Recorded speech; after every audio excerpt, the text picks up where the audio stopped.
నరేష్ అగస్త్య హీరోగా తెరకెక్కిన movie MRP. ఈ మూవీకి ట్యాగ్ లైన్ కూడా ఉంది, నీకెంత నాకెంత. ఈ మూవీ ఎలా ఉందో ఈ రివ్యూలో చూద్దాం రండి.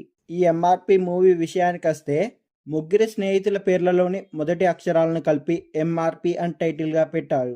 రెగ్యులర్ క్రైమ్ కామెడీ ఫార్మేట్లోనే డైరెక్టర్ ఈ స్టోరీని నడిపించిండు.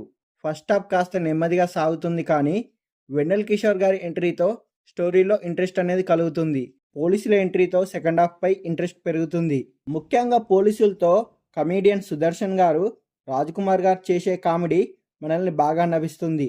కానీ ఒకే పాయింట్ ఎక్కువసేపు చూపించడం వల్ల కాస్త సాగదీసిన ఫీలింగ్ అనేది కలుగుతుంది.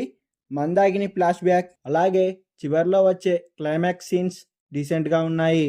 ఈ మూవీకి ఏమైనా ప్లస్ పాయింట్స్ ఉన్నాయంటే అది హీరోగా నటించిన నరేష్ అగస్త్య పర్ఫార్మెన్స్, అలాగే వెన్నెల కిషోర్ గారి, సుదర్శన్ గారి కామెడీ ట్రాక్. మైనస్ ఏంటంటే ఫస్ట్ హాఫ్ మరియు కొన్ని కామెడీ సీన్స్. మొత్తంగా చెప్పాలంటే స్టోరీలో కొత్తదనం ఏం లేకపోయినా క్రైమ్ కామెడీలను ఇష్టపడేవారు టైంపాస్ కోసం ఈ మూవీని ఒకసారి చూసేయచ్చు.